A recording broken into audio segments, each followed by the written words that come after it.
Welcome to Metaphysical Soul Speak. I'm your host, Elena Fox Starks. Hey guys, I hope you're doing really well in this moment in time, and that whenever and wherever you are on planet Earth right now, that you are taking cover.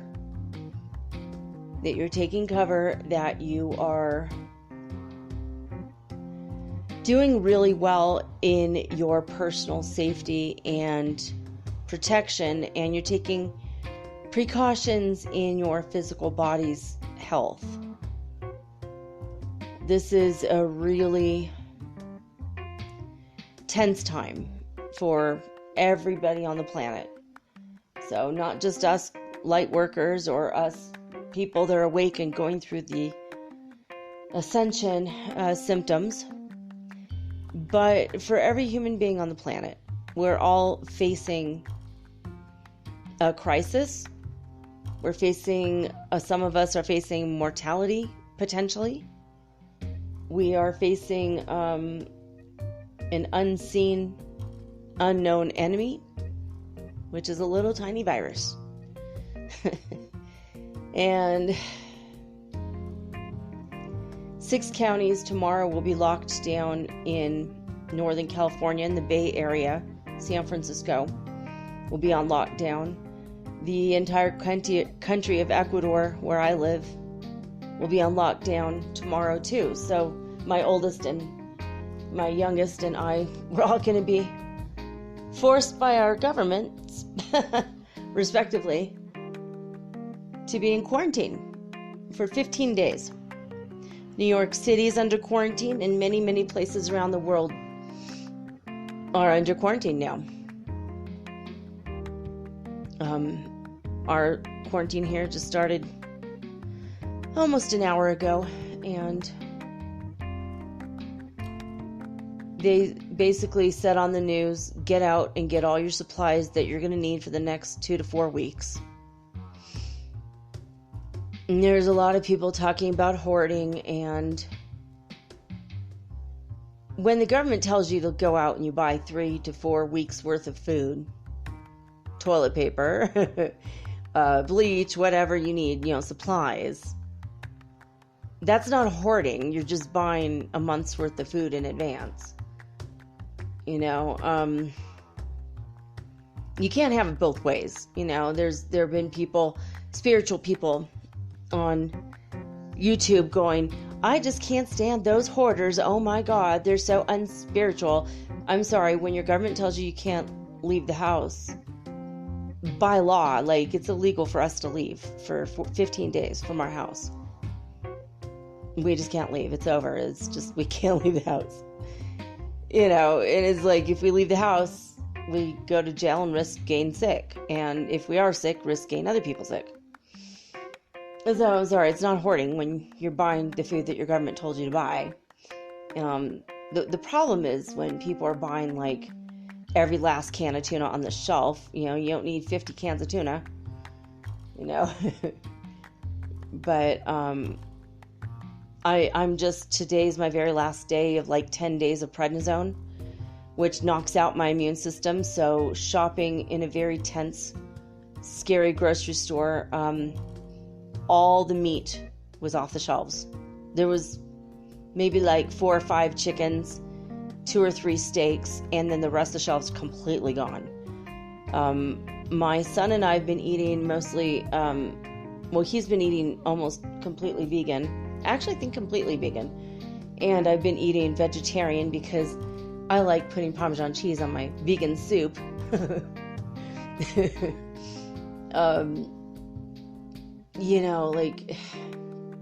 We decided just to, just go straight up. We're only eating vegetables. But I did buy another thing of shrimp. I've got 2 things of shrimp in my freezer in case we get down to the wire and we're kind of really needing more protein. And I bought a couple cans of tunas. We have 3 cans of tuna in the house. That's it. But lots of vegetables, lots of legumes, lots of, we even bought beans that were freshly picked this week. Probably freshly picked in the past 3 days. So, you could do that here. It's really interesting. You buy peas like literally right off the plant here. It's so strange. I've never been having vegetables this fresh before. But that's all we've been doing though. My son and I, for like days, that's all we've been doing is making big, huge pots of, we just chop up all the vegetables, put in the spices, put in a little bit of olive oil, add the water, and just turn it on. And we're making these vegan stews. And that's all we've been doing for like days. Like we had a couple days where I made like a spaghetti sauce and we had it with pasta. And then we had a few days of stew, but that's for like the past week, that's how we've been eating. Extremely healthy, extremely high quality food. We found some vitamin, I don't even know what it's called.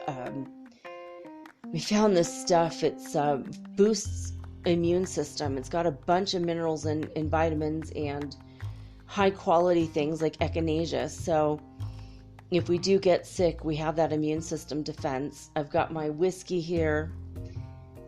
Go back to Prime Creator's message to the world if you haven't heard it last week, I believe. Or maybe it's the last week before. It might have been a month ago, maybe two ago. And he was talking about if you have Scotch whiskey. If you're not an alcoholic, ignore this advice.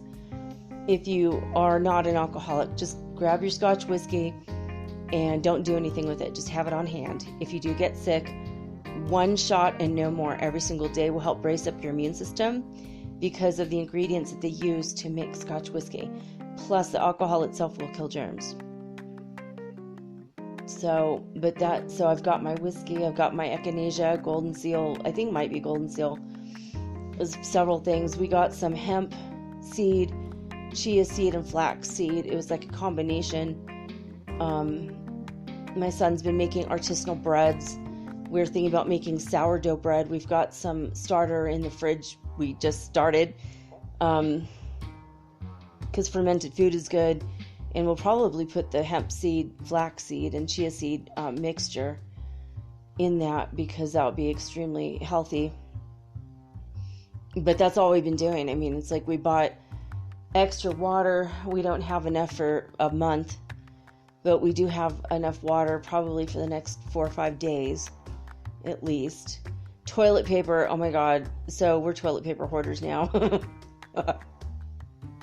It was on sale. There's this massive stack. The toilet paper is not almost out or anything, but there was this massive stack of toilet paper that I suspect would have been there with or without the coronavirus issues. It was $1.74 for like 12 double rolls. And it's all recycled. It's like the good stuff doesn't have any scents or anything. And my son's like, oh my God, he grabbed 3 of them. I'm like, And then I get home and I had already 12 triple rolls I forgot I bought. So we're good to go on the toilet paper for like 2 months maybe. Unless we get really sick and then maybe a month. But yeah, we're scared a little bit. I'm not going to lie about that. We've been focusing on comedy today. Ralph Smart has a kind of a funny routine. He's better as an inspirational speaker than a comedian, but he did a little bit of a comedy routine. Trevor Noah of The Daily Show, they shut down everything in New York. Everything. Broadway is done. All of the movie theaters, the AMC movie theaters across the United States, just 10 minutes ago, they've already announced they're going to shut down for a minimum of 6 weeks, and they're thinking probably 12 weeks.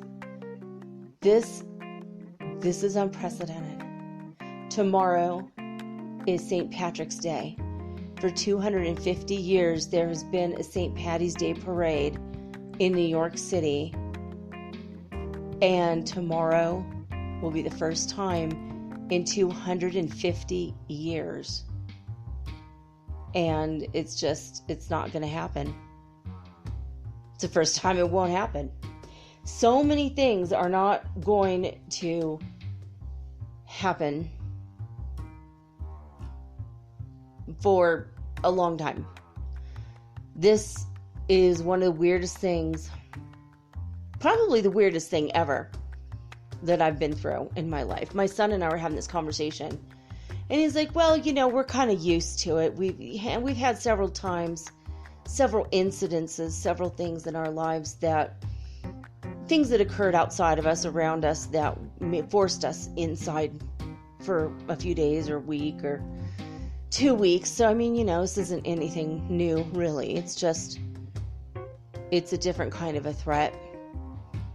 And I said, yeah, but this didn't happen when I was younger, because, the first 25 years of my life, I lived free of martial law, except for 1 week during the Los Angeles riots.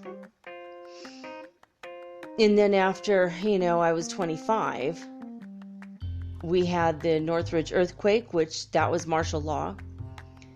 And then since my kids and I started traveling, we've been quarantined or isolated or forced to stay indoors because of rioting in Mexico and in Colombia and in Ecuador and in Peru. There were a lot of riots in Peru. My oldest and I ended up going to this one part of downtown, and these riots broke out. And there were these enormous Clydesdale horses. They were like freaking enormous. Enormous horses. They were so scary. Huge horses. And these cops were throwing massive, into this massive crowd, just can after can of tear gas.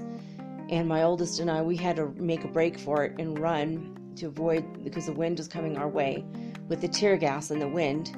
And we were like covering our faces, and we had to go into this underground mall where there were like rats and really fucked up cats. For some reason, it's like cats missing legs and missing ears, and they'd been all chewed up and dirty and scabby. Literally, it was something out of like an anime, like the worst part of town in an anime type of movie. It was crazy. We were just looking, we were like, oh my God. We had to go literally like buy one thing that we could. It was like an impossible thing to find. And we were there. We had already gone there a couple times, and we were just like, all right, this is the only time we're ever going to come back to this place. I ended up going back to that market, the underground market, and they call it something like, they don't call it the underground market. They call it something else. They make it sound like it's a mountain. And then you get there and you literally have to go down like 40 stairs into the ground, and you're like in a subterranean sort of, like, it's a subterranean mall, but it's like stalls of food, like food court and food, and then also like everything you can imagine, from cameras to jeans. The only 2 pair of jeans I own right now I bought there. And it's really, really sketchy and really, really scary. And it's a lot of gangs. It's just a really creepy place.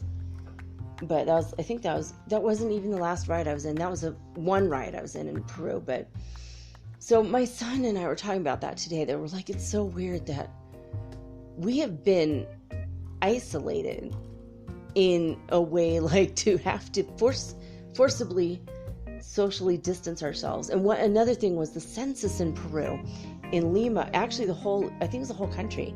No one was allowed to leave, whether they were tourists or not. It's like you have to stay here and be counted by the government. And I remember that day, one of the government workers was a woman, and she was going from door to door, and it was a really hot day.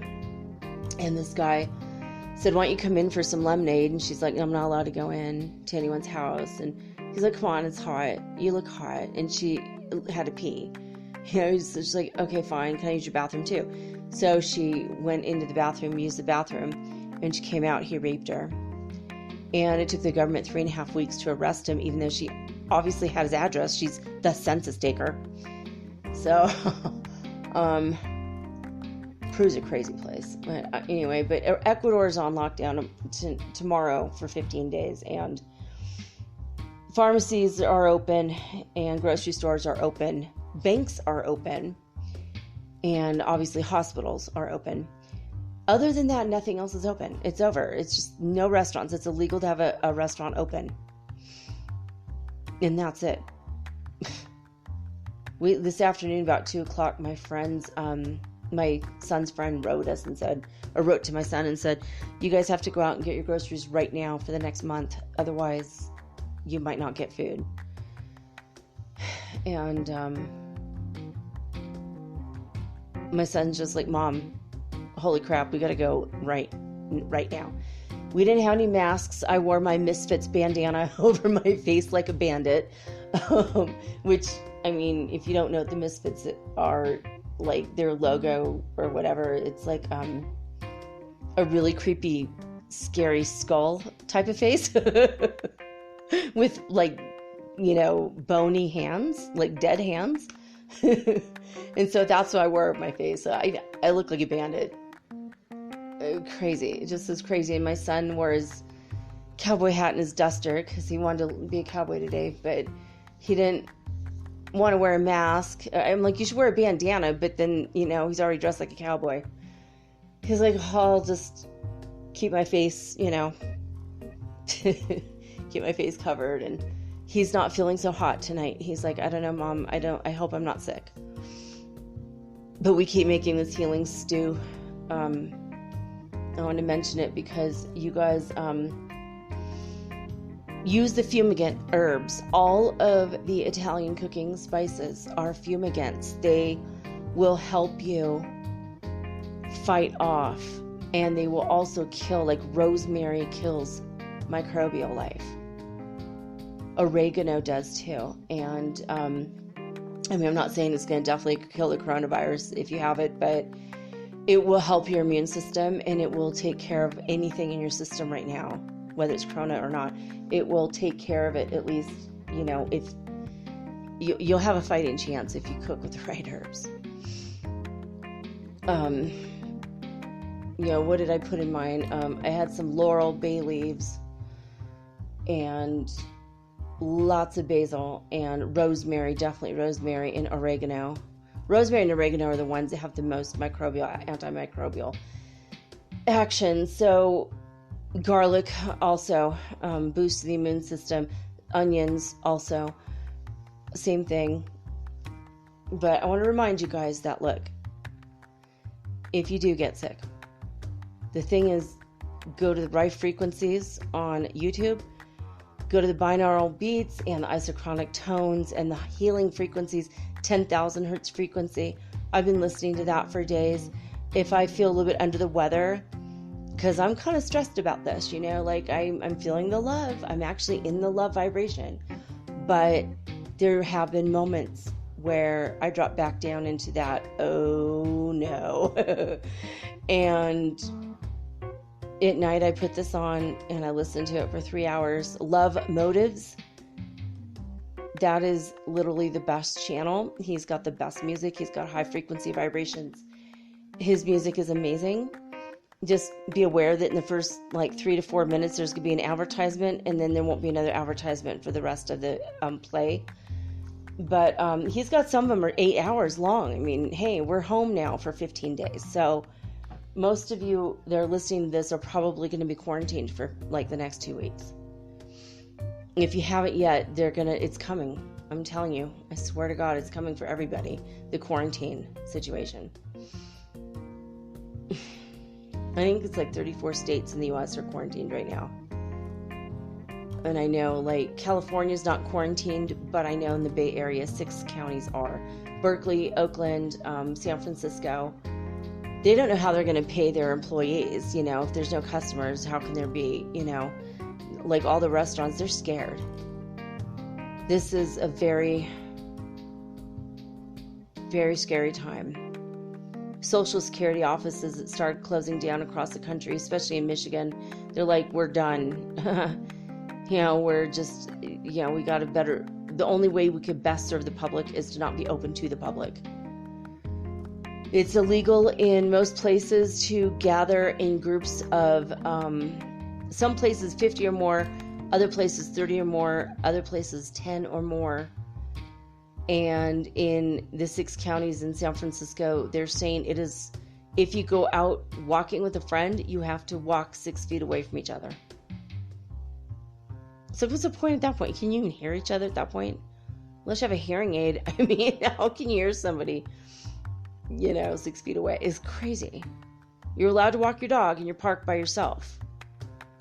Like, literally, that's what they said in the Bay Area. So, we don't want to give into the fear, right?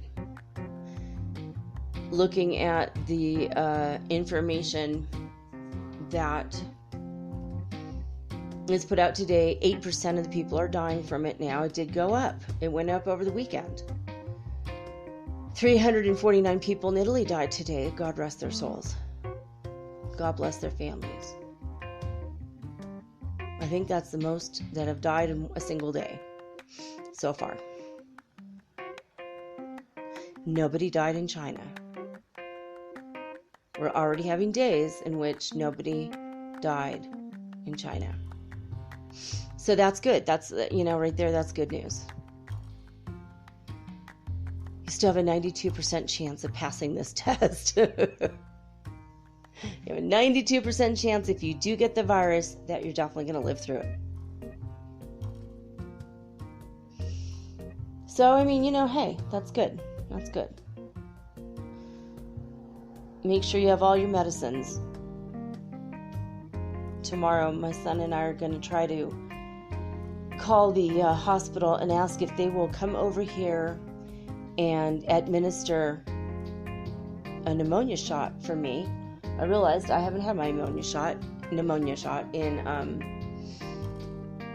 7 years, and you're supposed to get it every 3 to 5 years if you are susceptible to pneumonia. And now that I realize this virus is actually a pneumonia, not a cold, I'm a little, concerned. But I'm stuck in my house now.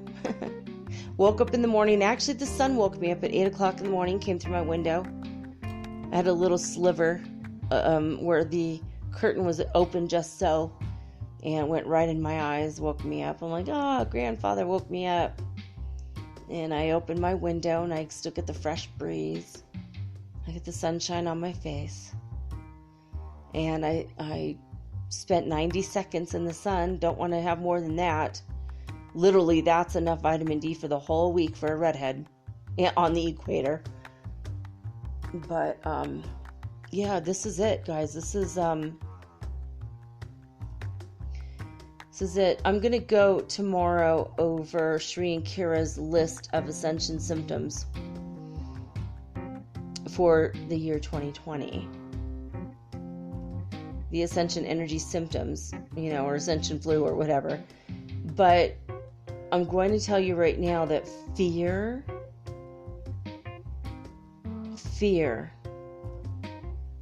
is a huge Ascension symptom for the year 2020. So if you feel that you're fearful, that's good, because it's actually a huge part of it. So it's not on their list. I'm looking at their list, and I wanted to see what they had to say about it for today, but I'm going to go over the 18 energy symptoms of 2020. But fear is a massive part of the awakening for this year, because even though we're all on individual ascension paths, we're all kind of ascending at relatively the same time. There isn't one giant grand event, by the way. That was something that came on my Instagram feed, and I'm like, oh, that's weird. I never once claimed there was one event where we're all going to be like, woo, now we're here. It's all individual. It's always been individual. It's just that we're all pretty much old souls. We all know each other in heaven. You guys are my soul family. You're my soul tribe. and you are each other's soul family and soul tribe. And you've known each other for millennia, and I've known you guys for millennia. And, you know, some of you have written to me and said, my God, your voice is so familiar. I just feel like I've known you forever. And you have. You know, Becca, who has her podcast I talked about a couple weeks ago, she and I've been writing back and forth, and she's amazing. And she said the other day, she's like, I know you were my mama in a past life. I just feel it.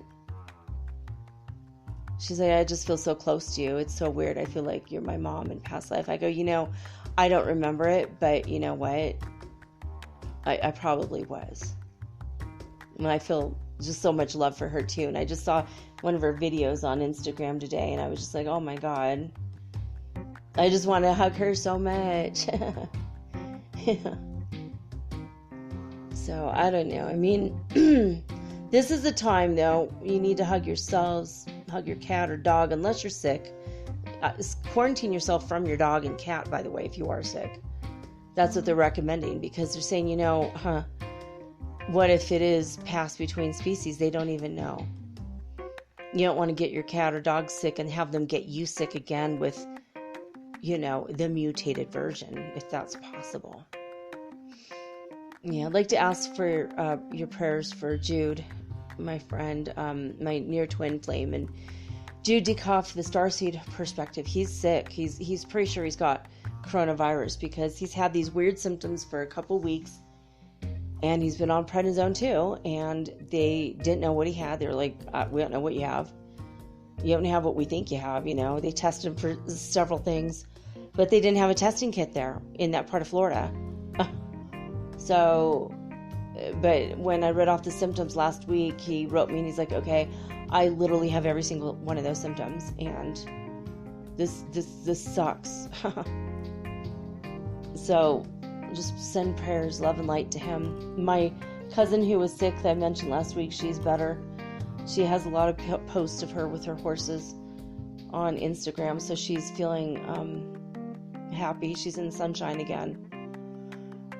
Death came to me this weekend.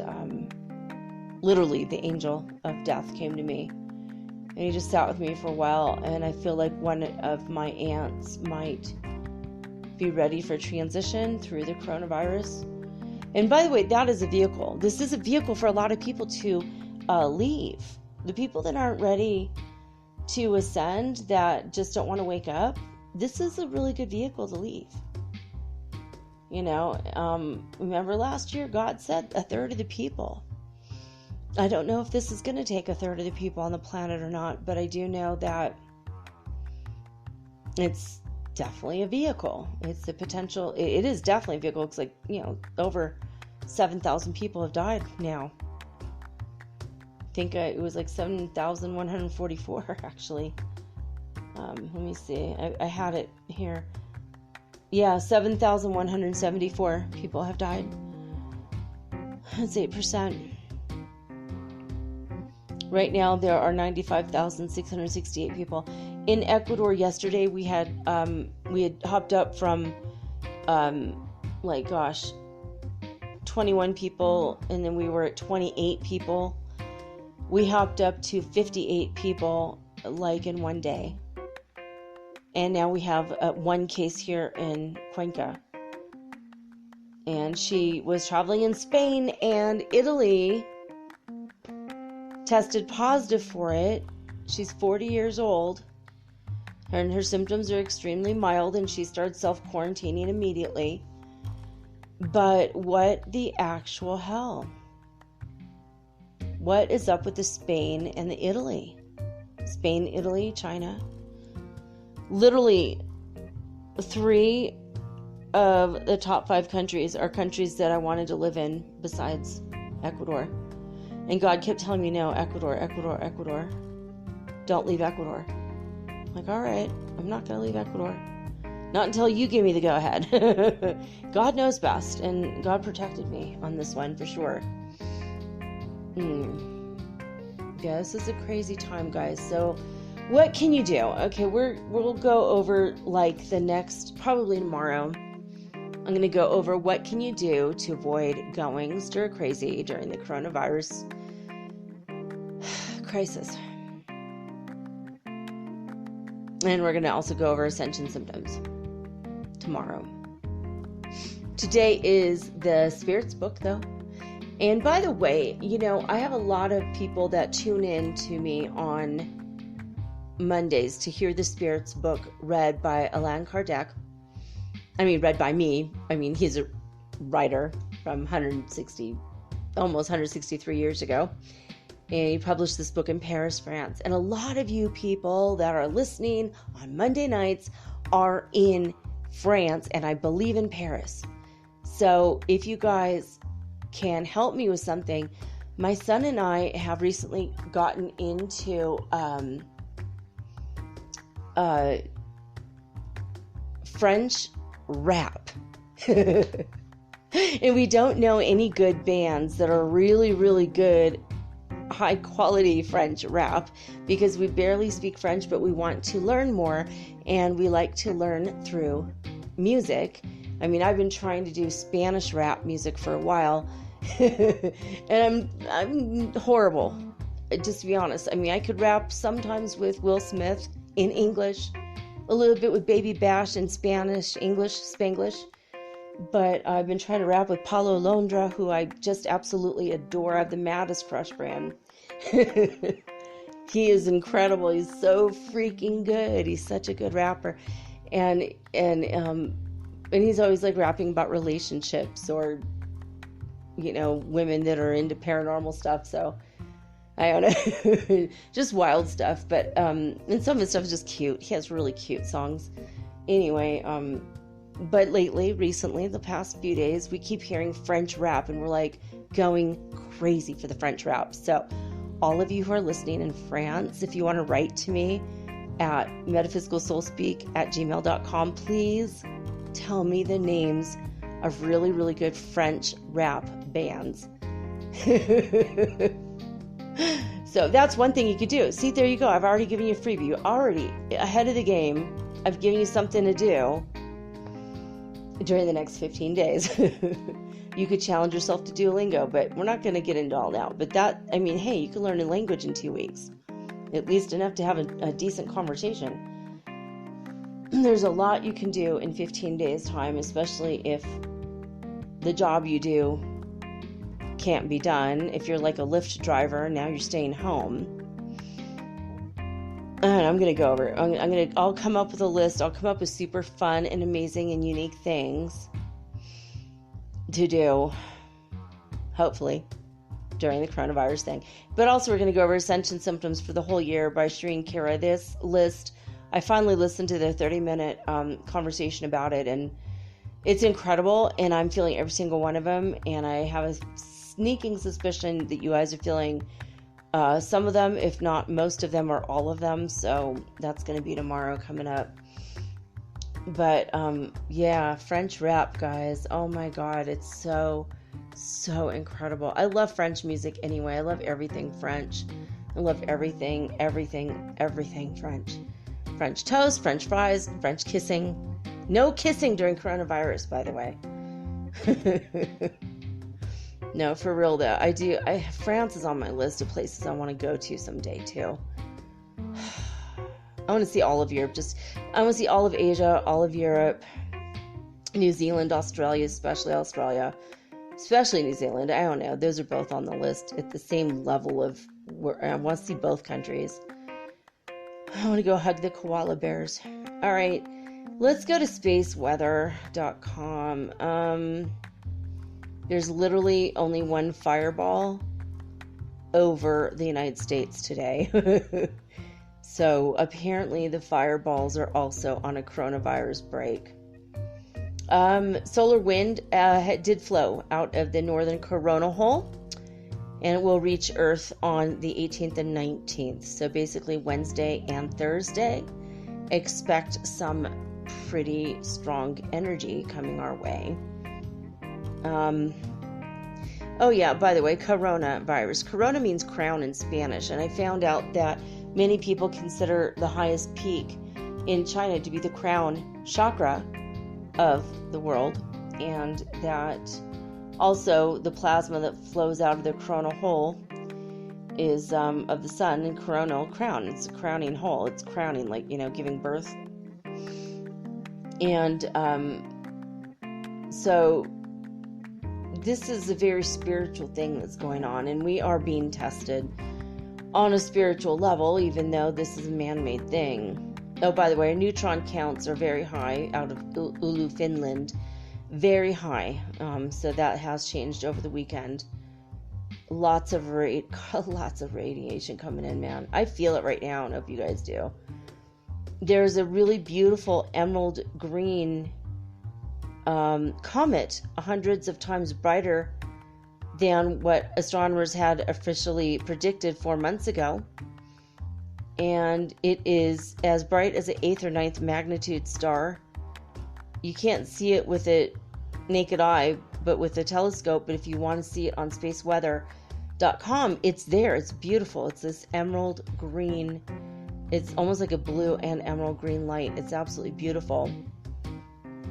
So he took a nice picture of it. This guy, amateur astronomer Roman Calusa of Ontario, Canada. So good for you, Roman. Not that you're going to listen to my show, but I think this is really incredible. This is a really good shot. He said it wasn't easy to take the shot, but he did. So here we go. Picture of a bright emerald green comet. It almost looks like an omen. We've had 6 days without a spot on the sun. Spotless. A spotless sun, that's good. So, isn't it? I don't know. Is it? Maybe not. It's not really protecting us from the cosmic radiation.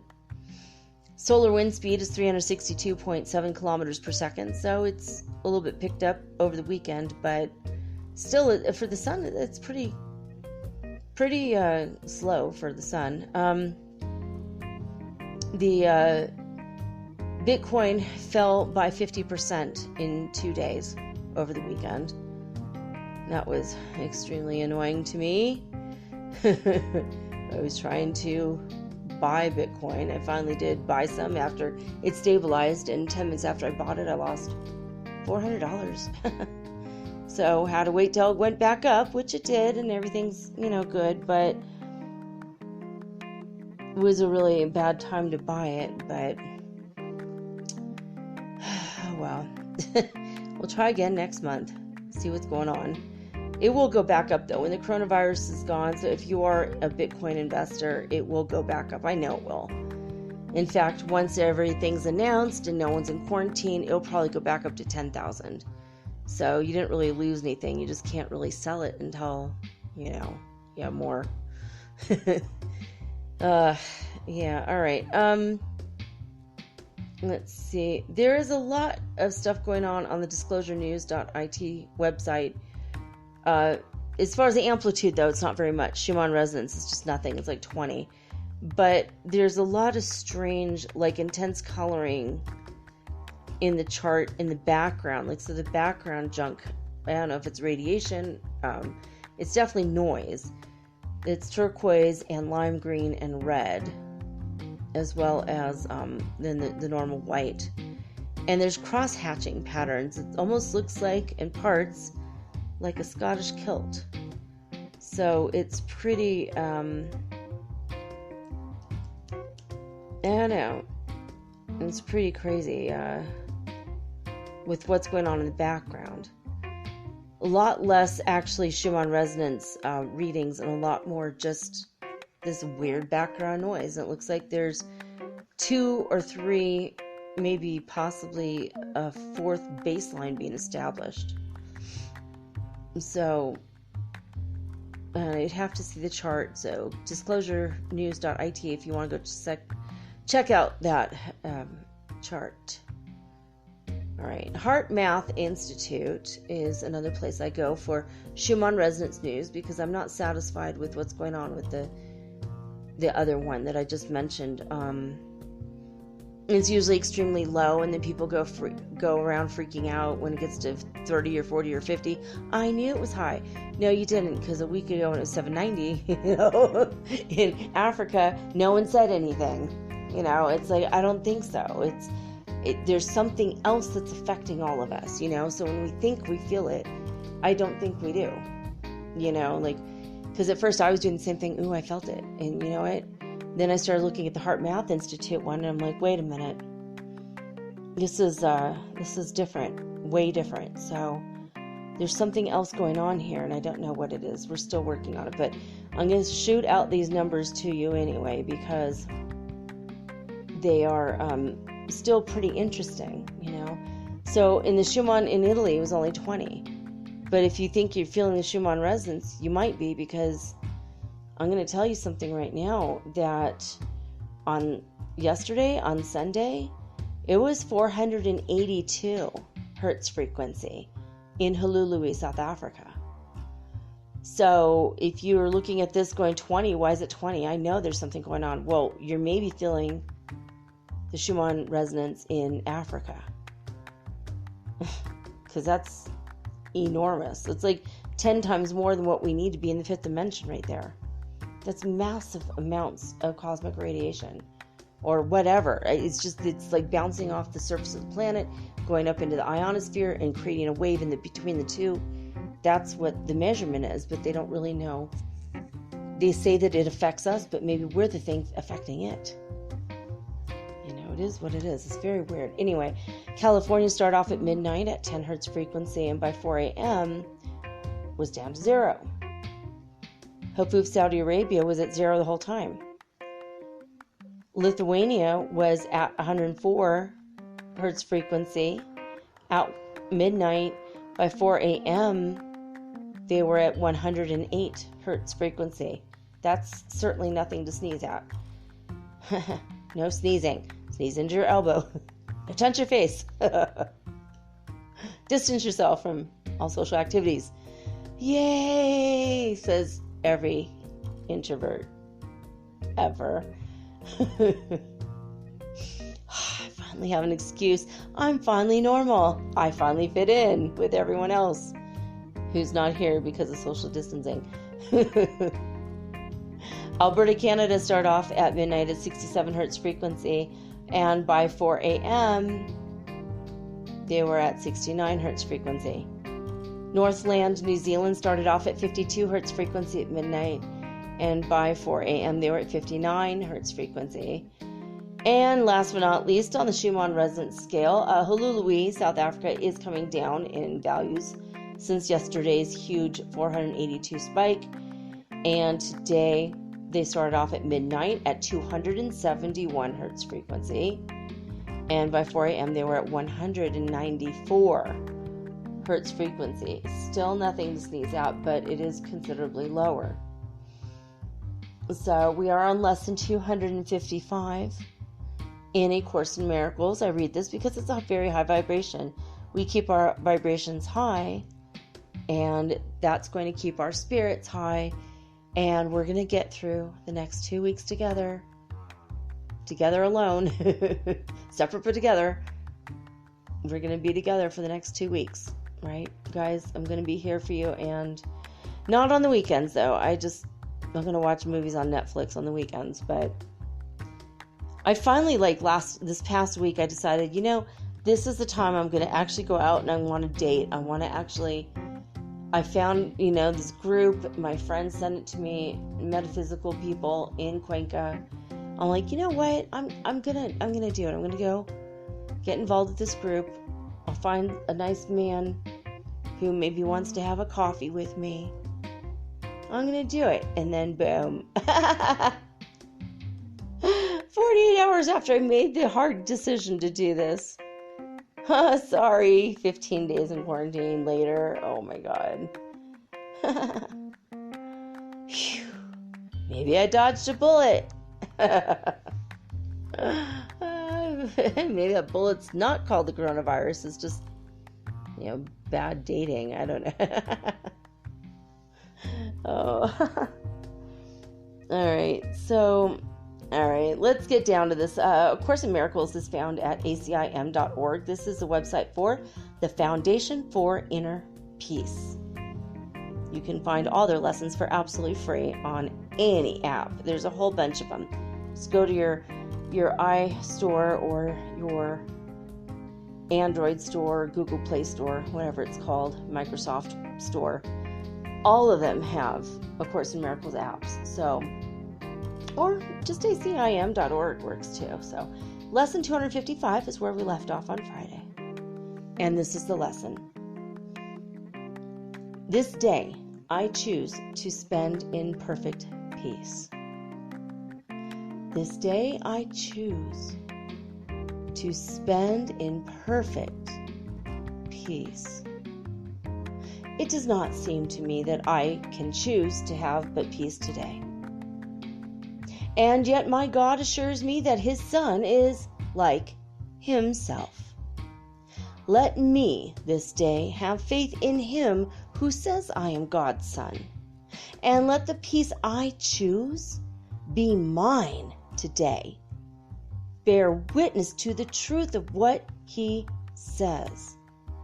God's Son can have no cares and must remain forever in the peace of heaven. In his name I give today to finding what my Father wills for me, accepting it as mine, and giving it to all my Father's sons along with me. And so, my Father, would I pass this day with you. Your Son has not forgotten you. The peace you gave him still is in his mind, and it is there I choose to spend today. This day I choose to spend in perfect peace.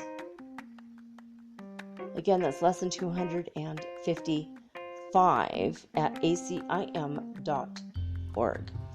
All right, so perfect lesson for today, right when we're on the verge of this 15 days in our homes. So, everything is perfect and in divine order. Everything is in God's time. And that includes the day that we die. But we have a 92% chance that's not going to happen. If we get the virus. If we don't get the virus, we have a 100% chance that's not going to happen. Just be safe. Stay inside. And you can listen to me read this book, so hey.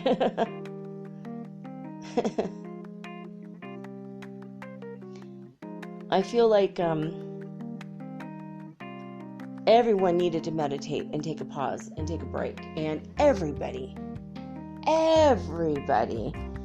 needed to do this as a part of the Ascension thing.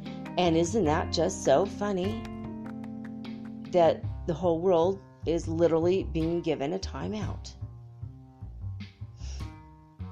But with all this crown-related stuff, it's kind of, there's higher octaves to this as well. I find it incredible.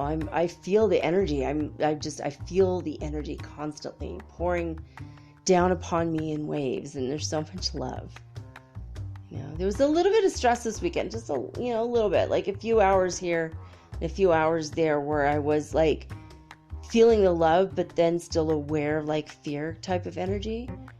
There's been a lot of physical pain in my body today, but I only felt it for maybe an hour, and it was mild compared to normal, because I was still in that energy, that rising above energy. I feel like I'm kind of floating above my body a little bit. Why would I want to ground? There's pain there. But this the energy of the fifth dimension is crazy. Like incredible, crazy in a good way. Really incredible. I was kidding around with my son today earlier. I said, I know we're stuck in here for 15 days. You know what we could do? I know somebody. I have somebody on speed dial. He could deliver drugs. And then I started laughing. And my son's like, oh, but all the borders are closed. I'm like, oh my God, this is really an emergency now. And we were laughing so hard about that. Like, oh my God. Now it's really an emergency. I can't get my weed. Oh my God. I can't drop acid during the quarantine. Oh my God. It's totally an emergency now. We were totally joking about. I'm like, well, hey, at least we still have Netflix. We have other things. I'm going to tell you guys other things you can do. Things that will be productive use of your time, as well as fun use of your time. So we're going to figure it out tomorrow. I have now 24 hours to come up with a show for tomorrow. That will both entertain and also inspire you after we go through the Ascension symptoms. So we're going to do all that tomorrow. I think it's going to be super fun. But, all right, guys, I'm going to take a quick break. And when I come back, we're going to read the 1857 Parisian classic by Allan Kardec called The Spirit's Book. We're going to start with question 890 right after this message.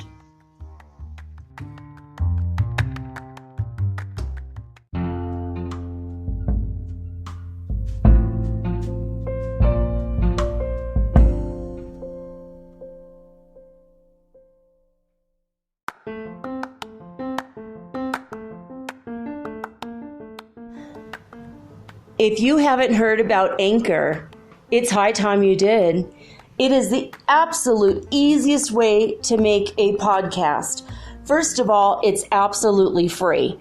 Second of all, they have creation tools that allow you to record and edit your podcast right from your phone or your computer. You guys have known that I've been doing this for 8 months using the Anchor.fm app right on my cell phone, and I have done it everywhere, right? I have recorded this in my living room, my bedroom, little cafes in Quito, Ecuador, all over Cuenca.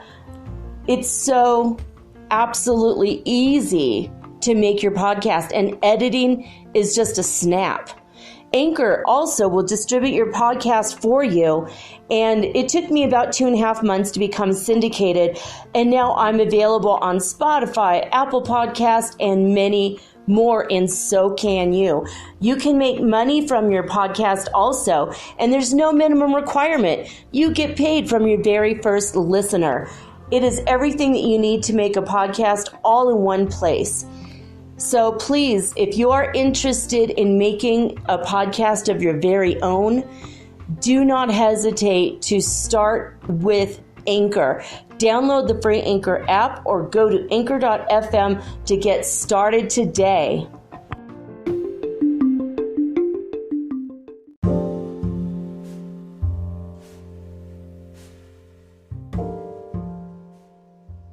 All right, guys, so we are on question 890.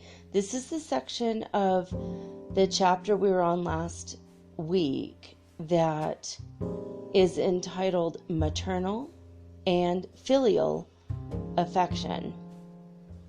Now, let's see. If you are just tuning into this and you didn't hear the rest of the book, what this is about is Allan Kardec was a part of the Spiritist Society in Paris, France in 1857. Back in those times, people were waking up to spirituality via speaking with spirits or ghosts, disincarnate entities. And they had salons all over Paris. Part of me wants to go back.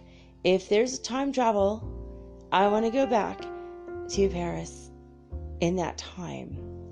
I would love to meet with Allan Kardec, but I would like to just experience and witness this, because they had these salons where people would go and do table tipping and hold seances and speak with psychic mediums and their dead relatives. And it was not just something that some weird people off in the distance did, but it was all over. It was like the rage. It was all the rage. It was the fashion to go into these salons and just experience the unknown and the paranormal. in polite society. This wasn't just, the weird girl that sat in the back of your class saying, hey, this weekend let's do light, stiff as a board, light as a feather, stiff as a board, or Bloody Mary in the mirror. It wasn't just that one weird person that had those spooky ideas, but rather the whole city had these spooky ideas. People were really, really fascinated. It was a novelty. And so I think he was a doctor, Allan Kardec, actually decided, he was part of the society to investigate this stuff. And they were all very skeptical and very scientific, and they were always looking for wires and, seeing if there was someone in the back making the noises, looking for every reasonable and logical explanation, every scientific possibility, no stone unturned type of thing. And they just didn't really believe it, but they were still investigating it in case. So Allan Kardec had an experiment that he set out to do, and this book that I read you tonight is this grand experiment come to life. He went to 5 different psychic mediums across the city of Paris. These people did not know each other. 2 of them were sisters in one home. So he went to 4 locations, and he asked them all the same exact questions. Now, what's really odd about this, you would think if they're all faking it, you'd have 4 different answers for every question. But to his absolute shock and surprise, all the answers were the same no matter what medium he went to. That was significant scientifically. Now, from my perspective as, a spiritual healer and shaman and someone who studied spirituality and metaphysics for a very, very, very long time, and I've spoken to a lot of Native American elders and, people who were 10, 20 years older than me, 30 years older than me in some cases. Actually, Grandma Marion, last year I did a series every Saturday. I did a Reverend Marion Jones episode. If you have not heard those, I highly recommend you go listen to all the Reverend Marion or Grandma Marion stories. She was, well, A, a total trip, and B, I think she was, if she wasn't a spiritual master, she was at least a saint, which is like right before you become a spiritual master. She was an incredible human being besides that. And anyway, just go listen to those. But all the people I know, all the experiences I've had, leads me to believe that the spirits he was asking the question of, he didn't know who he was talking to. He went to the medium to ask her spirits the answer. But what happens when you're a psychic medium for people for a living, at least what happens to me, in fact, it happens to me whether anyone's paying me or not. Like, I've walked into hotels and seen the ghost of a mother sitting next to the son who's at the counter talking about how much he misses his mother. I'm like, well, she's sitting right next to you. You don't have to miss her. She's totally with you. And I said that, and she's like, oh, God, finally someone can hear me and see me. And I'm like, well, it's like in my mind's eye, I can hear you kind of in my ears. I don't hear and see you like you're here, living, solid being. But that's just my thing. It's like I've always attracted people that needed to talk to their relatives, and their relatives are sitting right next to them, and they don't even know it. So when you're a psychic medium, what happens when people come to you and ask you questions? It's their spirits that are answering. So if you come to me, it might be your grandmother or your Aunt Edna that's answering the questions. Whether or not I tell you who's talking, you have to ask me, right? But so I think in his case, he went to these 4 people or these 5 people in 4 different locations, and I believe that the same spirits were following him around, talking through the mediums. So of course it's going to be the same. This is why they sound snarky. They're really snarktastic. I mean, some of these are incredible. So I think that's what honestly happened in this. So I'm going to read this now to you, but that's kind of my theory of what's going on with this, and why they all gave the same answer, but it's still just statistically significant, because what are the odds? Because whether the spirits are his spirits or their spirits, he's getting the same answers again and again. If it's his spirits, what it means is these 5 people can hear his spirits. That means they're real. And if they were all different spirits at every place he went, it means the answers are real, because they're the same answers. But when I ask my higher guidance, according to our world today and in our contexts today, what I get is it's 92% accurate still today. Yeah, where did we hear that in the first part of the show? 92% of the people are living from the virus. So, there you have it. All right, maternal and filial affection. That's the section we're on right now. Question 890, he asks, is maternal affection a virtue? Or is it an instinctive feeling common to men and to animals? Maternal, men, really? Did you guys catch that little sexist thing right there? Okay. Product of his time, 163 years. The spirit's answer, it is both. Nature has endowed the mother with the love of her offspring in order to ensure their preservation. Among the animals, maternal affection is limited to the supply of their material needs. Ooh. Well, that's kind of sucky. It ceases when this care is no longer needed. In the human race, it lasts throughout life and assumes a character of unselfish devotion that raises it to the rank of a virtue. It even survives death and follows the career of the child from beyond the grave. You see, therefore, that there is in this affection, as it exists in man, something more than as it exists among the animals. Interesting.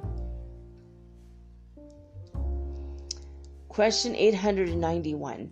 Since maternal affection is a natural sentiment, why is it that mothers often hate their children, and even in some cases before their birth? Spirits say, the absence of maternal affection is sometimes a trial chosen by the spirit of the child, or an expiation for him if he have been a bad father, a bad mother, or a bad son in some previous existence. In all cases, a bad mother can only be the incarnation of a bad spirit who seeks to throw obstacles in the path of the child in order to make him succumb in the trial he has chosen. But such a violation of the laws of nature will not remain unpunished, and the spirit of the child will be rewarded for surmounting the obstacles thus thrown in his way. Wow, so interesting, right? Question 892. When parents have children who cause them sorrow, are they not excusable for not feeling for them the same tenderness they would have felt had their conduct been different? The spirits say no, for the training of their children is a task that has been confided to them, and their mission is to make every possible effort to bring them back into the right road. Besides, the sorrows of parents are often the consequence of the bad habits they have allowed their children to contract from the cradle, a reaping of the evil harvest of which they themselves have sown the seeds. Yeah, so mothers, don't put cocaine on your baby rattles.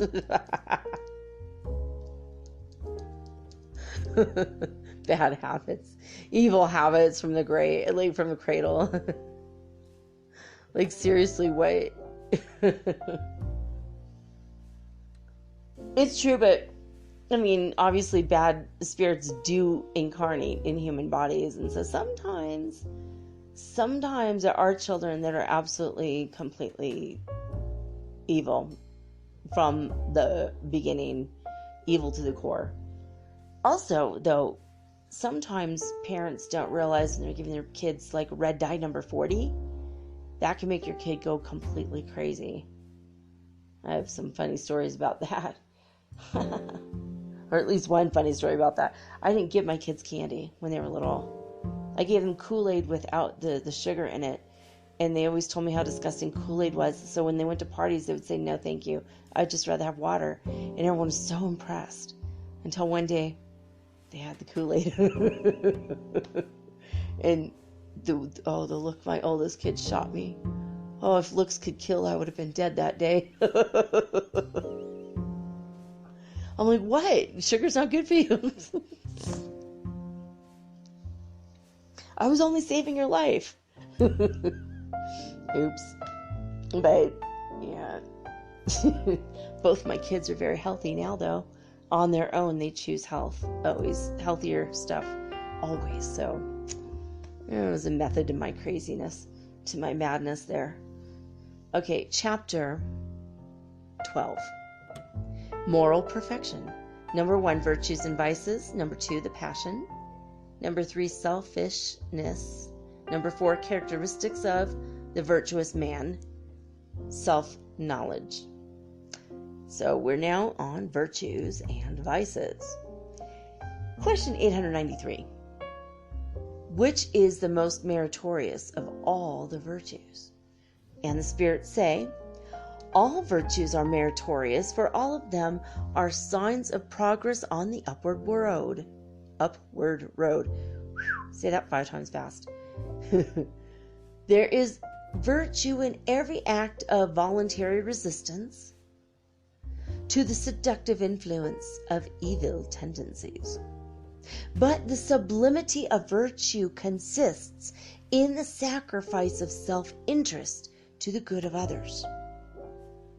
The highest of all virtues is that which takes the form of the widest and most disinterested kindness.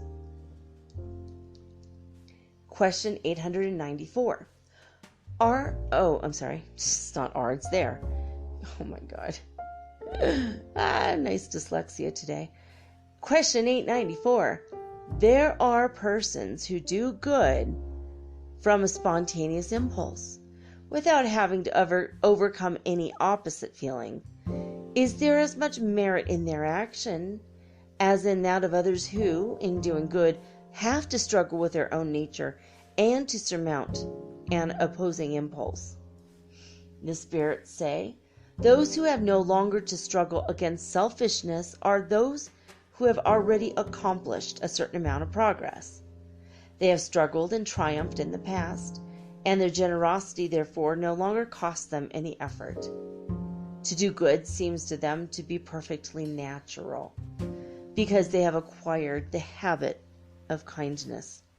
They should be honored as veterans who have won their grades on the field of battle.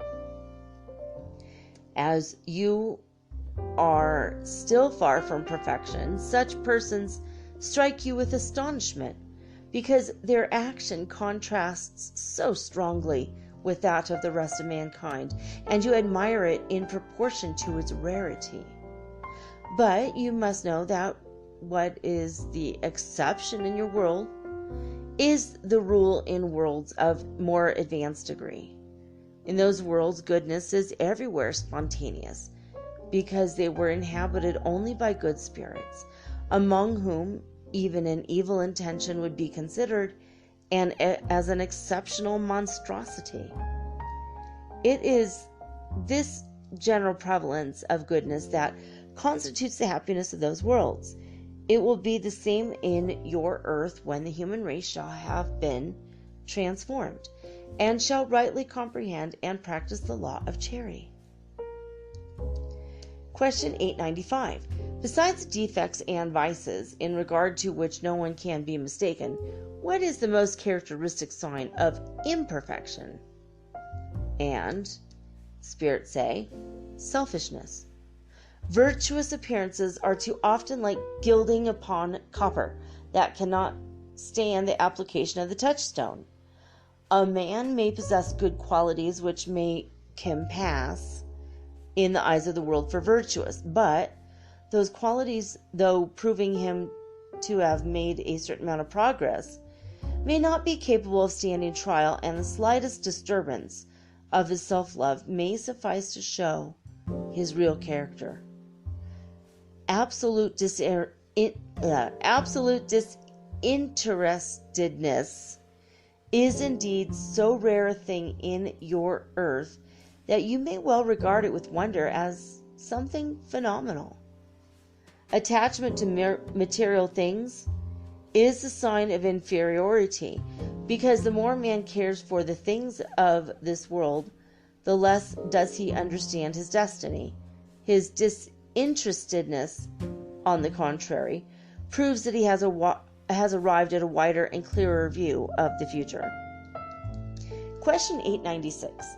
There are persons who are generous but without discernment, and who lavish their money without doing any real good, from the want of a reasonable plan for its employment. Is there any merit in their action? And the spirits say, such persons have the merit of disinterestedness, but they have not that of the good they might do. If disinterestedness be a virtue, thoughtless prodigality is always, to say the least of it, a want of judgment. Fortune is no more given to some persons to be thrown away than to others to be locked up in a safe. It is a deposit of which they will have to render an account, for they will have to answer for all the good they might have done but failed to do, for all the tears they might have dried with the money they have wasted on those who had no need of it. Question 897. Is he to blame who does good not with a view to obtaining any reward upon the earth, but in the hope that he will be rewarded for it in the other life, and that his situation there will be the better for having done it? And will such a calculation act unfavorably on his advancement? Spirits say, you should do good from charity, that is to say, disinterestedly. And the follow-up question, but it is very natural that we should desire to advance. In order to emerge from so painful a state as our present life, spirits themselves tell us that we should practice rectitude in order to attain this could. Literally it says C-U-D, could. What? Okay, moving right along. Is it wrong then to hope that through doing good we be better off? It literally says we way, W-A-Y. That's not proper English. We will be better off than we are upon the earth? Is it wrong then to hope that through doing good we way be better off than we are upon the earth? I think he means will. Certainly not, this says the spirits, but he who does good spontaneously, without even thinking of its result for himself, and simply for the sake of pleasing God and relieving his suffering neighbor, has already reached a higher degree of advancement, and is nearer to the summit of happiness than his brother who, more selfish, does good from calculation instead of being impelled to it solely by the sentiment of charity already naturalized in his heart. I think that in today's world that we're all kind of quite a bit more, it's naturalized in our hearts to do good. I think all of you listening to this show, it's natural for you. I feel that that's probably the case. I mean, if you were selfish bastaches, I don't think you'd be listening to the show, right? It just doesn't make sense. So I feel like it's not like you have to overcome anything in you. Now, you'd have to overcome something in you if you're down to your last $30 and your neighbor asks you for $25 to feed her dying baby or something, that would be a hardship, because you would know that you have nothing to eat. That would leave you $5, and you'd have to go on faith on that one, right? I mean, you would have to overcome your impulse naturally to give to the woman, because that would be 100% in your heart to do, right? It's just how I feel like most people are. Most people, they're spiritual today. Well, I mean, we're probably there, you know what I mean? Like, it's naturalized in our heart to give. Like, my kids, I've like bought them like really nice, like video games or whatever, not expensive, but like, I mean, like handheld things, or I've given them like art supplies or whatever, and I've watched them just use it for a day or two and then go out to give it to kids less fortunate, and it just broke my heart, like how sweet they are. Like, it's like, okay, if that's what you wanted, I can't afford to give it to you now again, but in time we'll get it for you again. And they're like, it doesn't matter. I just, like, I bought them clothes, and then the next day, what happened to your shoes? I gave to a kid the damn shoes. His mom's out of work and his dad's in jail. Oh. All right. Let's throw away those dirty socks. They have holes in them now. We'll buy you new shoes right now. I mean, those are my kids, and I can't even say that I take the credit for that, even though I've taught them to be that way. They came here with that. It's not just my kids, it's all the kids. All the kids in this generation, and the new ones coming up, they're coming here with this naturalized love and sentiment in their heart. I know it, I see it, I feel it. Do you guys also? All right, hold on, I'm gonna pause this for a second, because I am burning up. There's so much cosmic energy flowing in right now. Oh, for real, it's like 53 or something outside Fahrenheit. It's cold. It's rainy and wet. And I opened the window for like an hour before I recorded this part so that my room would be nice and cool. And I'm like burning up, and I was wearing these like tribal hippie pants that everyone comes to South America and buys and wears around the States, and they're very lightweight, and I'm still like burning up. I'm wearing shorts right now, still burning up. I've already had 2 whole glasses of cold water, so it's not very hot in here. It's just so much energy. I hope you guys feel it. Lots and lots of energy. All right. So he has a follow-up question to this. Should not a distinction be made between the good we do to our neighbor and the care we give to correcting our own defects? We can understand that there is but little merit in doing good with the idea that it will be counted to us in the other life.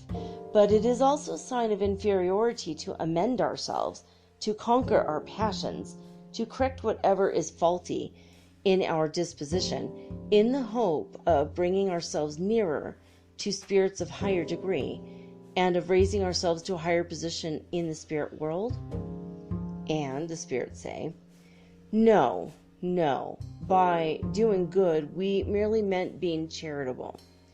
He who calculates in every charitable deed he does how much interest it will pay him in the present life or in the next one, acts selfishly. But there is no selfishness in working out one's own improvement in the hope of bringing oneself nearer to God, which should be the aim of every effort. Question 898. The corporeal life being only a temporary sojourn in a bluer state of existence, and our future life being therefore what we should mainly care for, is there any use in trying to acquire scientific knowledge that only bears upon the objects and wants of corporeal life? Oh, that's a good question. Science literally is enmeshed in the 3D material world. It's like all you see is all there is. That's the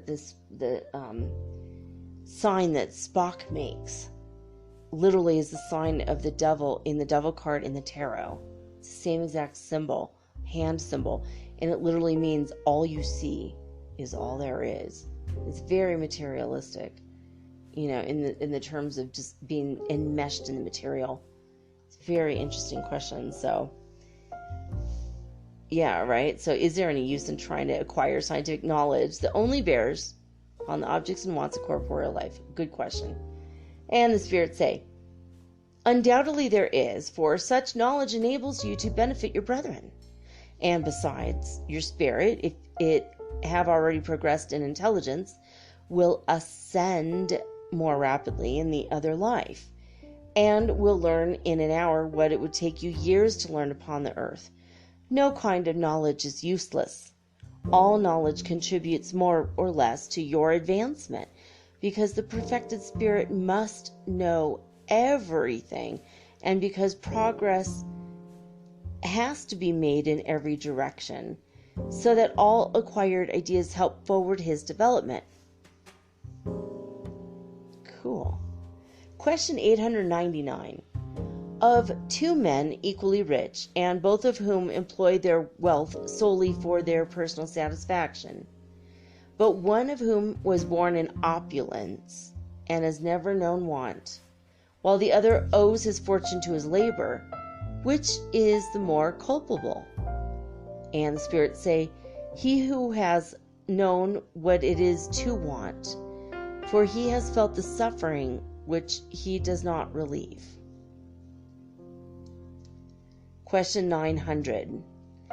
Can he who constantly accumulates without doing good to anyone find an excuse in the fact that he will thus leave the larger fortune to his heirs? And those spirits say, such an excuse would only be a compromise with a bad conscience.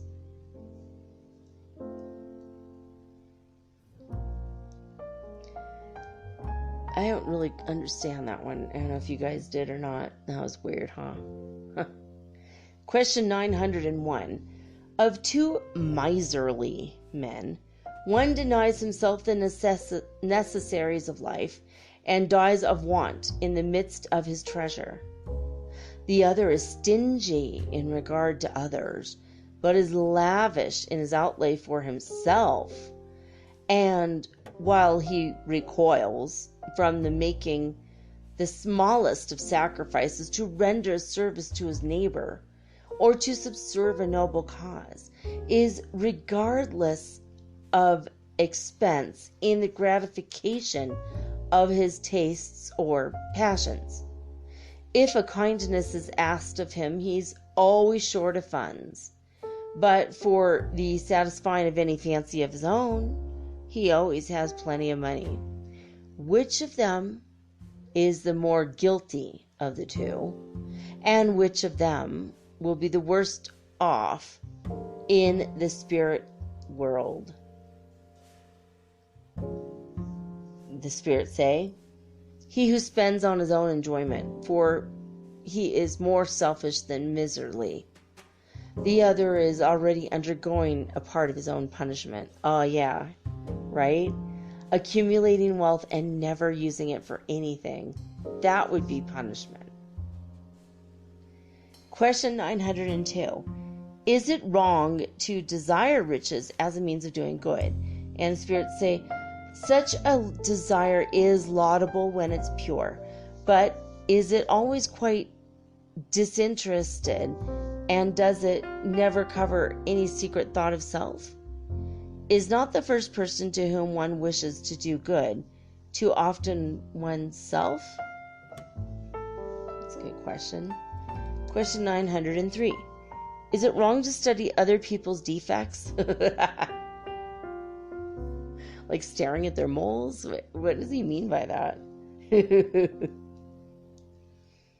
Not that a mole's a defect, but I always think of it as defects in my skin. Just being redhead Irish person, just nah. Anyway, is it wrong to study other people's defects? The spirits say, to do so merely for the sake of criticizing or divulging them is very wrong, for it is a want of charity to do so with the view to your own benefit through your consequent avoidance of those defects in your own person, may sometimes be useful, but you must not forget that indulgence for the faults of others is one of the elements of charity. Before reproaching others with their imperfections, you should see whether others might not reproach you with the same defects. The only way to profit by such a critical examination of your neighbor's faults is by endeavoring to acquire the opposite virtues. Is he miserly? Be generous. Is he proud? Be humble and modest. Is he harsh? Be gentle. Is he shabby and petty? Be great in all you do. In a word, act in such a way as that it may not be said of you, in the words of Jesus, that you see the mote in your brother's eye, but you don't see the beam in your own eye. That's hilarious. Jesus was a card, wasn't he? Some of the stuff he says is just so wild. All right, question 904. Is it wrong to probe the sores of society for the purpose of rendering them evident? And the spirits say, that depends on the motive from which it is done. If a writer's only object be to create a scandal, it is a procuring of a personal satisfaction for himself by the presentation of pictures that are corrupting rather than instructive. The mind necessarily perceives the evils of society, but the observer who takes pleasure in portraying evil for its own sake will be punished for doing so. And the follow-up question, how can we judge in such a case of the purity of intention and the sincerity of an author? And the spirits say, it is not always necessary to do so. If he writes good things, profit by them. If bad ones, it is a question of conscience that concerns himself. But if he desires to prove his sincerity, he must do so by the excellence of his own example. Question 905. There are books that are very fine, full of moral teachings,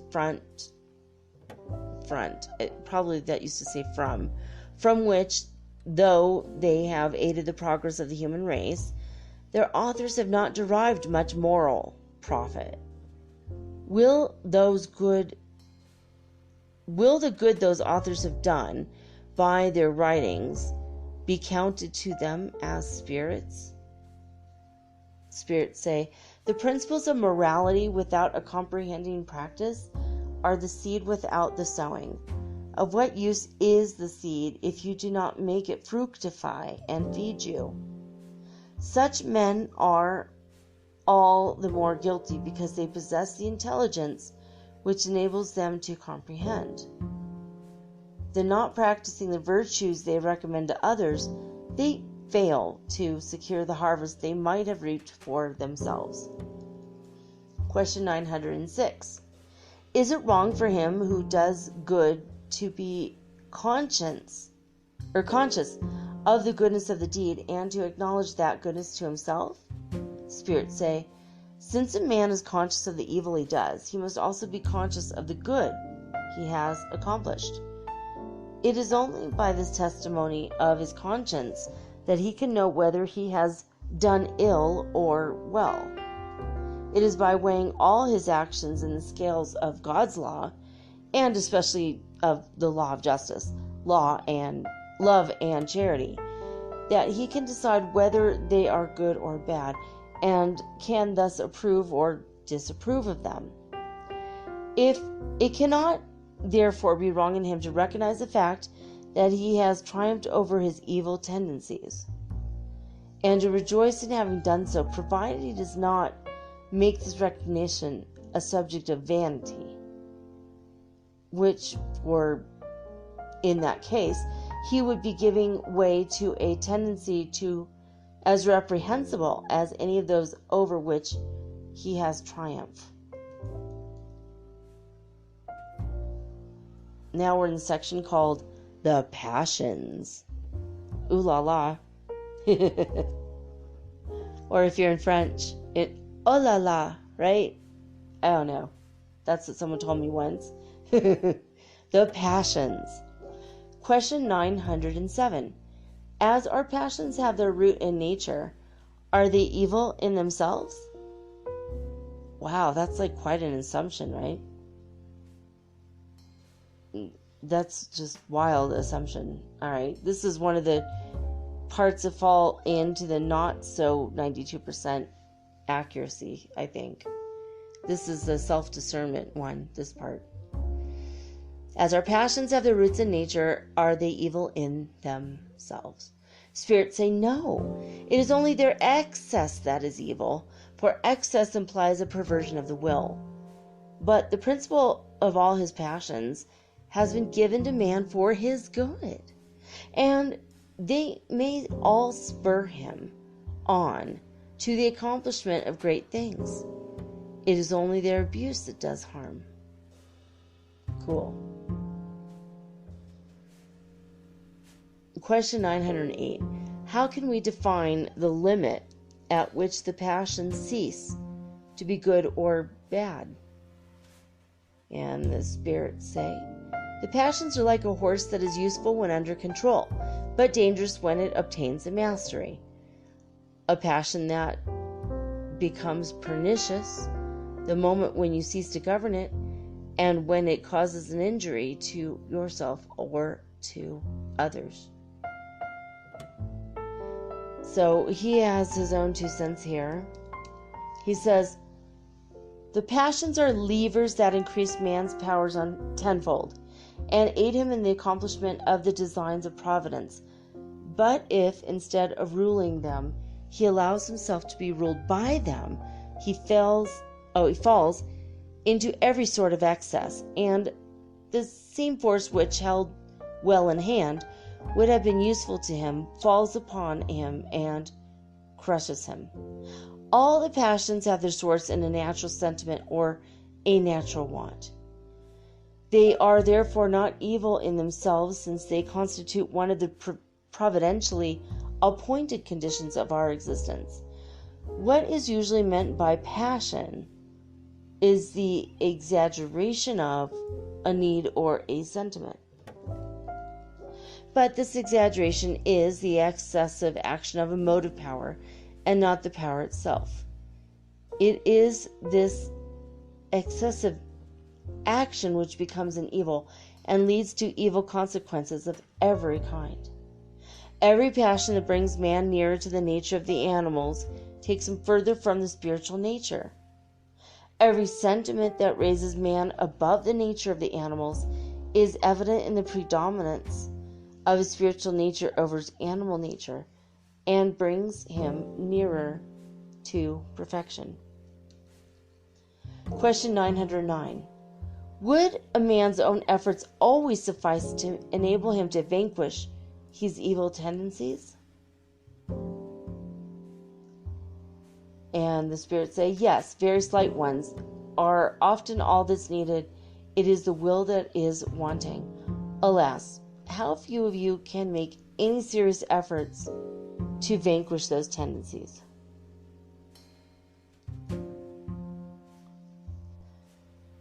Question 910.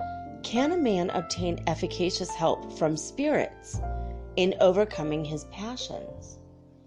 And the spirits say, if he addresses a sincere prayer for help, for such help to God and to his good genius,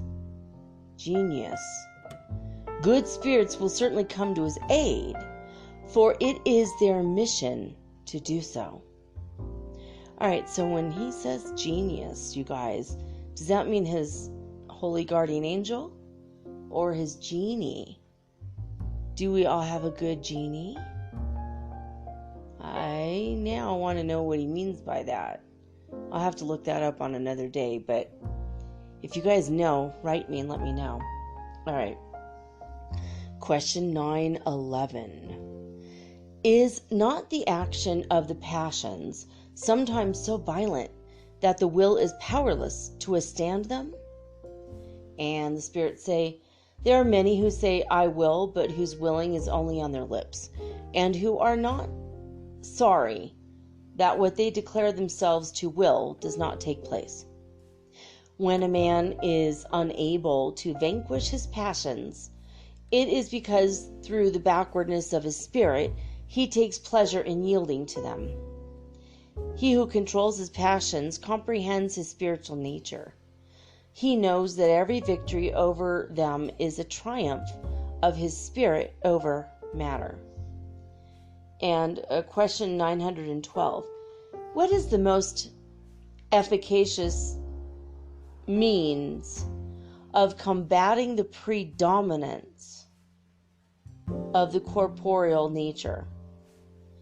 And the spirits say, the practice of abnegation. Okay. All right, now we're on the section called selfishness. Question 913. Which among the vices may be regarded as the root of the others? The spirits say, selfishness, as we have repeatedly told you. For it is from selfishness that everything evil proceeds. Study all the vices and you will see that selfishness is at the bottom of them all. Combat them as you will never succeed in extirpating them until attacking the evil in its root. You have destroyed the selfishness which is their cause. Let all your efforts tend to this end, for selfishness is the veritable social gangrene.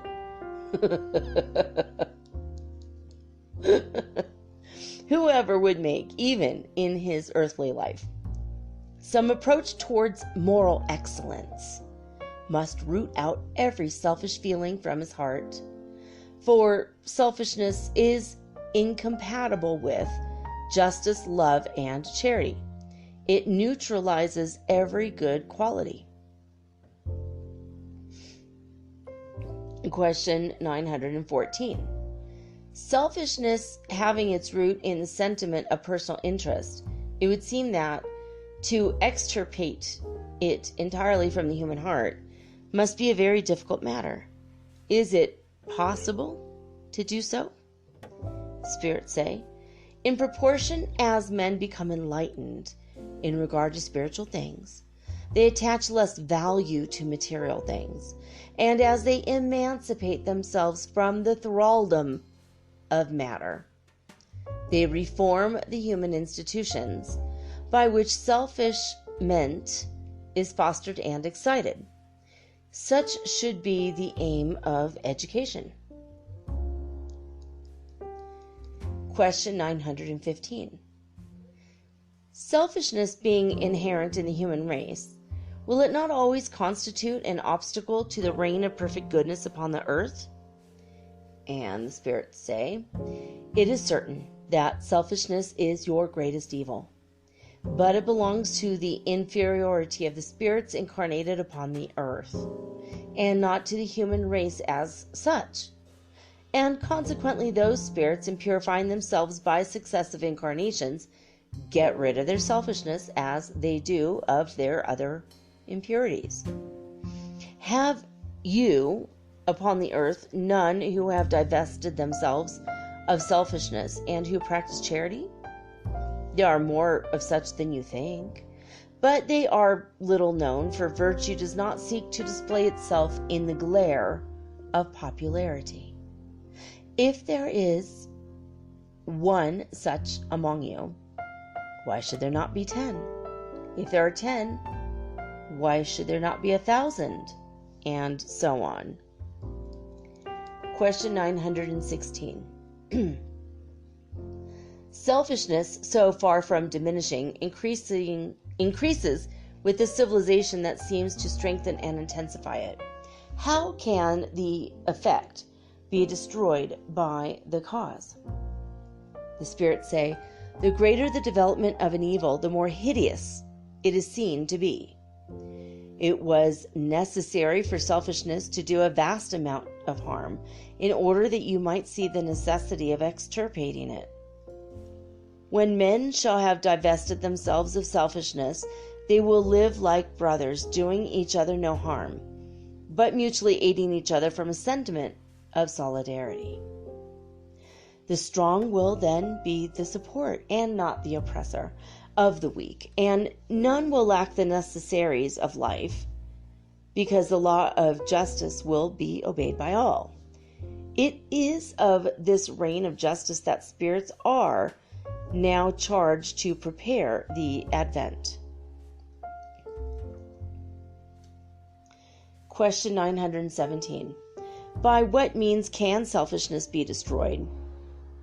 And spirits say, of all human imperfections, the most difficult to root out is selfishness, because it is connected to with the influence of matter, from which man, still too near his origin, has not yet been able to enfranchise himself, and which his laws, his social organization, his education all tend to maintain. Selfishness will be gradually weakened as your moral life obtains predominance over your material life. Through the knowledge which Spiritism gives you of the reality of your future state, stripped of allegoric fables. Spiritism, when it comes to be rightly understood and identified with the beliefs and the habits of the human race, will transform all your customs, usages, and social relations. Selfishness is based on the importance you attribute to your own personality.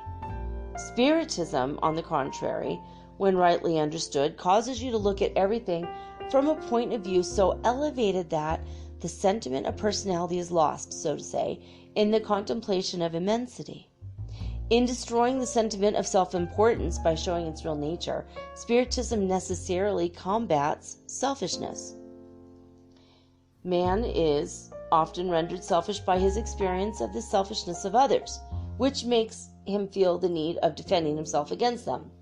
Seeing that others think of themselves and not of him, he's led to think of himself rather than of others. But let the principle of charity and fraternity become the basis of social institutions, of the legal relations between nation and nation, between man, and each individual will think less of his own personal interests, because he will see that these have been thought of by others. He will experience the moralizing influence of example and of contact. Amidst the present overflow of selfishness, much virtue is needed to enable a man to sacrifice his own interests for the sake of others, who often feel but little gratitude for such abnegation. But it is above all to those who possess this virtue that the kingdom of heaven is opened, and the happiness of the elect assured, while at the day of judgment whoever has thought only of himself will be set aside and left to suffer from his loneliness. And so Allan Kardec adds his own stuff here. So this is kind of long. We'll see how much, hopefully we could get through it. Laudable efforts are made to help forward the progress of the human race. The generous sentiments are encouraged, stimulated, honored more than has been the case at any former epoch. And yet the devouring worm of selfishness is still the pest and torment of society. It is a social disease that affects everyone and of which everyone is more or less the victim.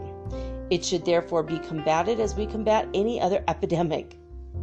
To this end, we must proceed as does a physician and begin by tracing the malady to its source.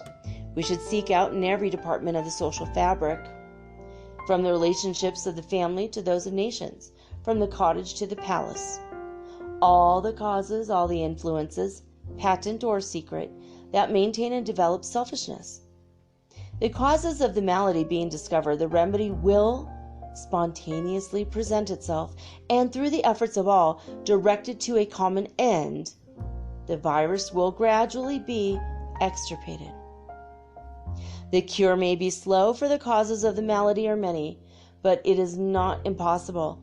It can only be effected, however, by going to the root of the evil, that is to say, by generalizing education, not the education which merely advances men in knowledge, but that which improves them morally.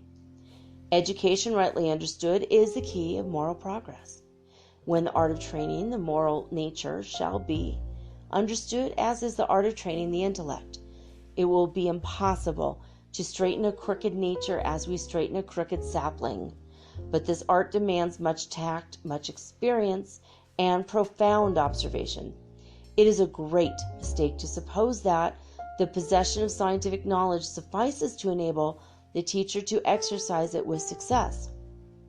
Whoever observes the life of a child, whether rich or poor, and notes all the pernicious influences that act upon its weakness from the moment of its birth, the ignorance and negligence of those who have charge of it, and the mischievous tendency of many of the means employed with a view to moralize it, will not wonder that the world should be so full of crooked sticks. But let the same skill and care be given to the training of the moral nature as to that of the intellect, and it will be seen that even should some natures prove refractory, the greater number only need to be suitably cultivated in order to yield good fruit.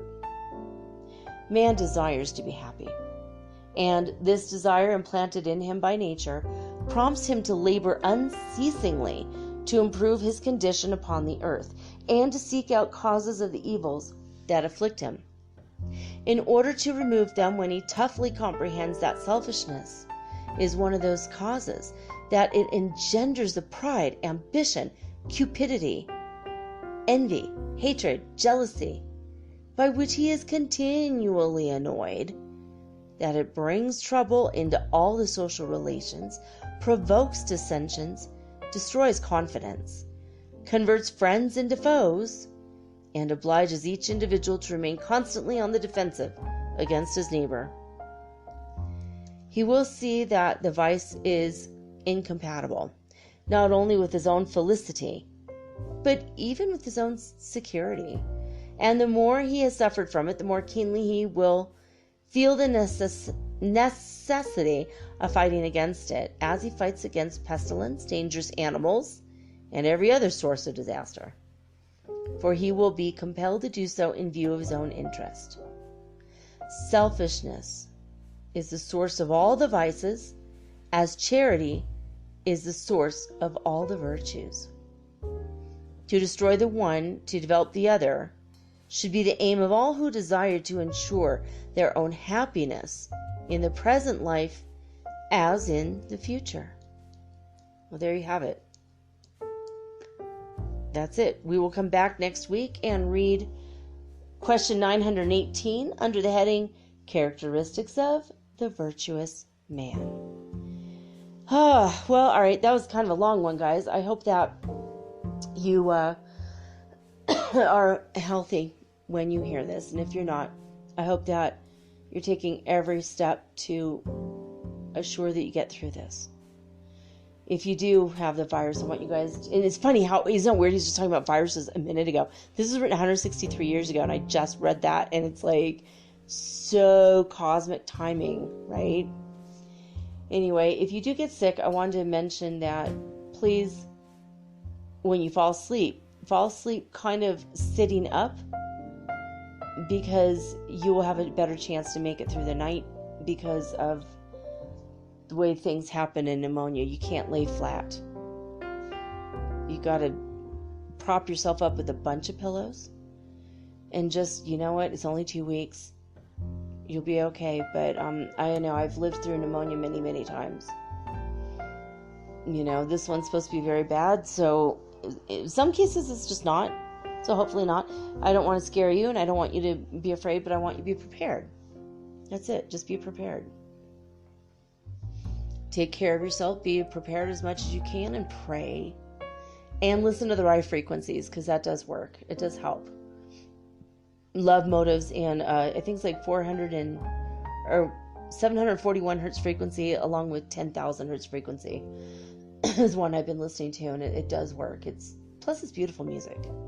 It's relaxing, and we all need to be relaxed and smiling in these days.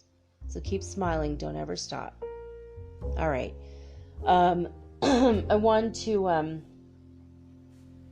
just request that if you like this podcast and you think you want to vote for it in the People's Choice Award, please put this in your calendar, your electronic calendar, so it will beep and you'll be reminded.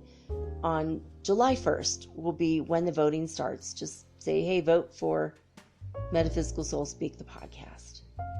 And I will direct you in June, the whole month of June, I will direct you towards where you're going to go, June and July, to actually vote for me. It's the People's Choice Award. So, all right, that was the one announcement that I have to do every day, because I want you guys to help me with this. Just put it in your calendar if you've forgotten. Please do that. All right. Gotta get the word out. So thank you for liking, sharing, subscribing, forwarding to your Facebook groups and your Instagram. We're starting to grow. It's just a little by little. I want to get the word out about the show. All kinds of good stuff. I still want to have some guests on. I've been sick for 2 weeks without being sick. I don't know if it's Ascension symptoms or what. I know I don't have a virus, but I've been still feeling ill and under the weather for weeks. So I don't know what that is. Maybe I'm just being an empath and taking on other people's stuff. So I'm going to let that go tonight and see what happens tomorrow.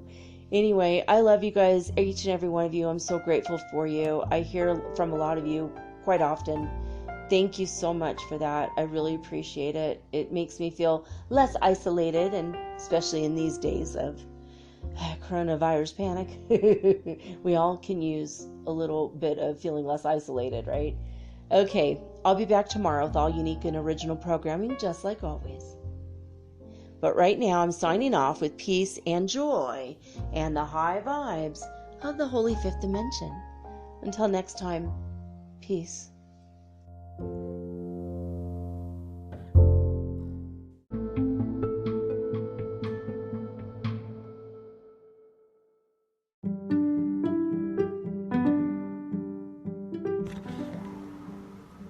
Metaphysical Soul Speak is run on sponsors and listener support. This means listeners like you. If you are so inclined to support my efforts and my little podcast, please visit me at anchor.fm/metaphysical and pledge an amount of your choosing today. Thank you.